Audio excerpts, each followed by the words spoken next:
Good morning friends. मी आज मराठी विषयाचा मी शिकलेला पाठ 22वा धडा होय मी सुद्धा हा पाठ माझ्या भाषेत याचा काही सरांश सांगण्याचा प्रयत्न करीत आहे. तर या धड्यामध्ये एक मोहन नावाचा मुलगा होता. तो खेळायला गेला होता. त्याची आई त्याला हाक मारते, मोहन, आणि आई म्हणते की मला जरा दुकानातून तांदूळ, डाळ आणि साखर आणून दे. मग मोहन कपाळावर आठा घालत घरात आला. मग मोहनने आईकडनं पैसे आणि पिशवी घेतली. मोहन दुकानात गेला. त्याने दुकानदाराला सांगितले, डाळ, तांदूळ आणि साखर द्या. नंतर दुकानदाराकडून तांदूळ, डाळ आणि साखर घेऊन आणि मोहनने त्याला पैसे दिले आणि त्याने पैसे न मोजता, सामान न बघता डायरेक्ट लगेच घरी परत आला. कारण त्याला खेळायला जायचे होते. त्याला आईला हिशोब द्यायचा होता म्हणून त्याने एका कागदावर हिशोब मांडला. कोणती वस्तू किती रुपयाची आली ते त्याने लिहिले. नंतर त्याच्या लक्षात आले, पैसे मोजताना त्याच्या लक्षात आले की दुकानदाराने चुकून त्याच्याकडे 50 रुपये जास्त दिले आहे.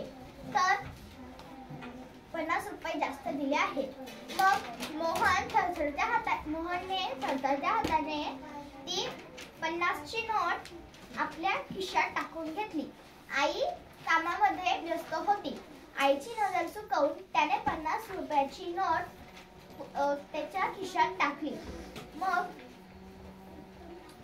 त्याने सांगितले, आई मी खेळायला जातो. तिथपर्यंत आई म्हणाली की तो खेळायला गेला. मग तो खेळत असताना सर्वांचे मन खेळण्यामध्ये होते, पण मोहनचे मन काही खेळण्यामध्ये लागत नव्हते, कारण त्याने चोरी केली होती. मग तो घरी चालला आला. घरी आल्यानंतर आई म्हणाली की अरे हातपाय धु आणि जेवून घे. मग त्याने हातपाय धुतले आणि तो जेवायला बसला. त्याने पहिला घास खाताच आई म्हणाली की तांदूळ कसा आहे? आई म्हणाली की तू सकाळी जो तांदूळ आणला त्या तांदळाचा हा भात कसा झाला तांदूळ, असं आईने विचारले. मग मोहनला काही तो घास गिळता आला नाही, कारण तो त्या गोष्टीला विसरवण्याचा प्रयत्न करीत होता. पण ती गोष्ट परत निघाली म्हणून तो थरथरत होता.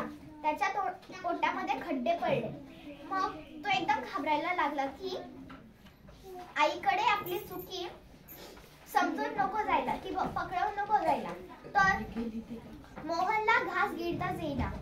तो एक घास खाल्ल्यावर गटागटा पाणी प्यायला लागला, कारण तो घास लवकर पोटात जायला हवा.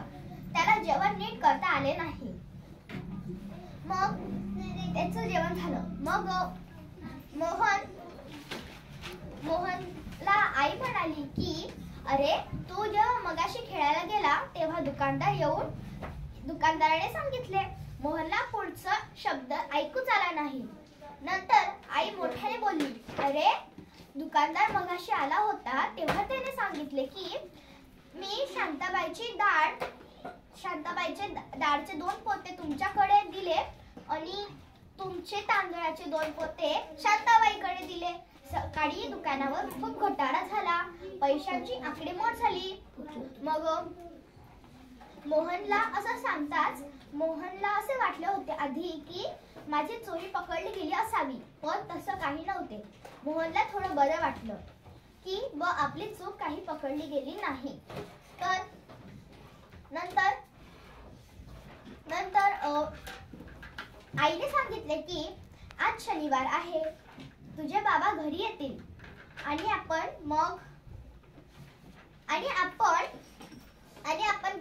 मगाशी मार्केटमध्ये जाऊ आणि तुझ्यासाठी आणि तुझ्या बाबांसाठी आपण नवीन शर्टाचा कापड घेऊ, पण हे बाबांना सांगायचं नाही, असे आईने मोहनला सांगितले. आईला तिच्या लहानपणीची गोष्ट आठवली. मोहनची आई एका दिवशी तिच्या मैत्रिणींसोबत खेळायला गेली होती. तेव्हा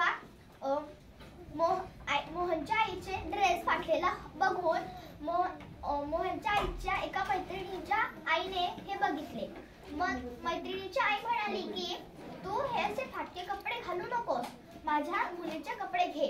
मग मोहनची आई म्हणाली की मला हे कपडे नको, ज्यांच्याकडे पैसे नसतील किंवा ज्यांना घेणे शक्य नसतील हे तुम्ही त्यांना द्या.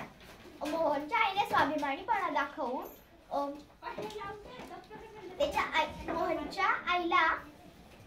मोहनच्या आईने तिच्या आईला सांगितले घरी जाऊन. मग मोहनच्या आईला तिच्या आईने शाबासकी दिली. मग मोहन मनातल्या मनात रडू लागला, ढसाढसा रडू लागला. मग मोहनची आई मोहनला म्हणाली की अरे रडायला काय झाले तुला, नवीन कपड्यावरनं ही जुनी गोष्ट आठवली. मग मोहनला असे वाटले की माझी आई स्वाभिमानीपणा आणि प्रामाणिक आहे आणि मी अशी चूक केली तर कसं होईल. मग तो आईला म्हणाला, आई मी 1 मिनिटात आलो लगेच. तो चप्पल न घालता, टोपी न घालता उन्हाचा दुकानात गेला. एकदम धावतच तो दुकानात गेला. नंतर दुकानदार एकटाच हिशोब करत बसला होता. मग मोहनने त्याला 50 रुपयाची नोट दिली आणि म्हणाला की सकाळी माझ्याकडनं घोटाळा झाला आणि तुमच्याकडनं 50 रुपयाची नोट माझ्याकडे जास्त आली होती. मग दुकानदाराने मोहनला शाबासकी दिली. मग मोहन म्हणाला सॉरी की माझ्याकडनं 50 रुपयाची नोट एक्स्ट्रा घेतली गेली होती. मग दुकानदाराने त्याला शाबासकी दिली. मग दुकानदाराने त्याची प्रामाणिकपणा पाहून त्याला समोरच्या डब्यातून 2 चॉकलेटी दिल्या. मोहनने ते घेतली नाही आणि त्याने एकदा परत सॉरी म्हटले आणि तो घरात पळत गेला. मग तो आईकडे गेला. त्याने आईला काहीतरी सांगण्याचा प्रयत्न केला पण तो आईला काही सांगू शकला नाही. मग अशा प्रकारे मी आज शिकलेला धडा याचा सराव सांगण्याचा प्रयत्न केला आहे.